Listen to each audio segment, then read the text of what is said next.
Hi, I'm Sherry and this is Gardening in the North. And in today's 5-minute gardening video, I want to talk about asparagus seeds. More specifically, growing them indoors before taking them outdoors.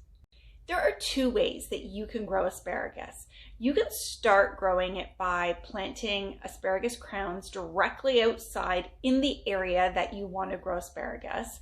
And you can purchase those crowns from any of your seed companies online, or you can go to your local nursery and purchase them there.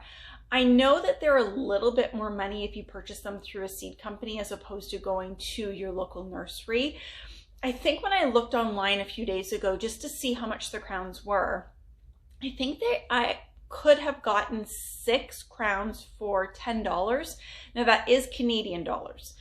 However, about 4 years ago, I was able to buy asparagus crowns from my local nursery for 50 cents a crown. The second way that you can start growing asparagus is by growing them from seeds. Now, there are two ways that you can get seeds. The first way is by purchasing them from a seed company or going to any store that might sell seeds and you can purchase asparagus seeds.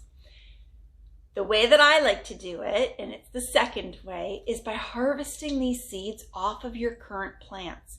So if you already have asparagus, you have seeds. However, having said that, not every single asparagus plant that you have that's growing outside will produce seeds. Only the female ones will produce seeds. And what they are tiny little berries that grow. And if you take those berries and open them up, these are what you will find. So at the end of last season, I did a video where I pulled off a bunch of those red berries and actually broke them open to see these seeds inside, and decided that I would seed save them and plant a whole bunch this year inside, start growing some seedlings, and then get ready to plant them outside in my food forest. It's really important that you figure out before you plant your asparagus where you're going to plant them.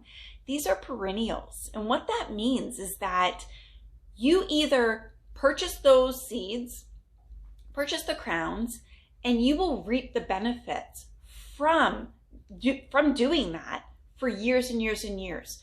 These asparagus plants will produce for me for approximately 20 years. So the first thing I do is I actually fill up one of these little containers that I got from the dollar store. You can get 15 of them for $1.25. I filled them up with a seed starter mix that I have moistened already. And I have them in this plastic container that I will leave them in. Once I've planted my seeds into these containers, I'll put this container onto a heat mat and leave it on that heat mat until they germinate. Once they germinate, I'll take them off the heat mat and put my lights on.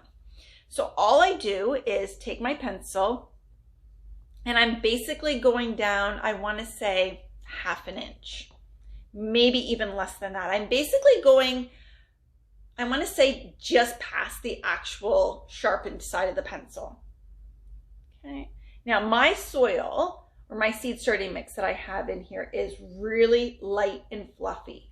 One of the things that I do when I fill my containers is I don't pack in my soil.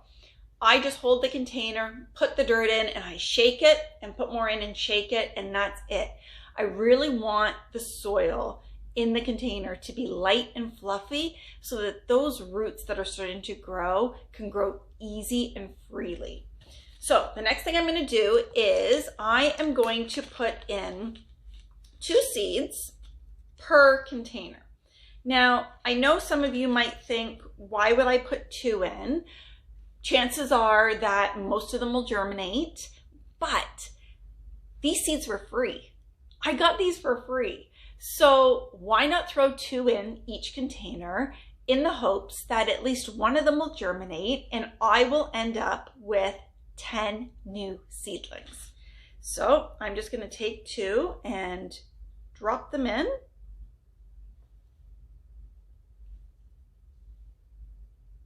Right into those little holes.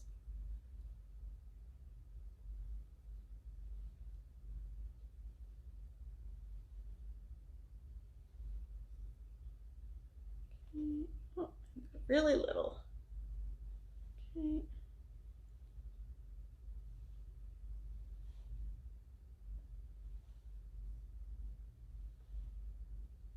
Okay.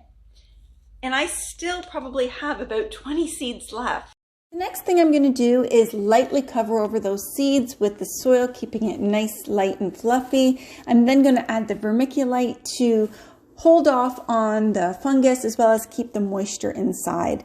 The final thing that I do is I spray each container from the top. I'll do that a second time the next day, and then from then on I'll water from below. Thanks for spending time with me.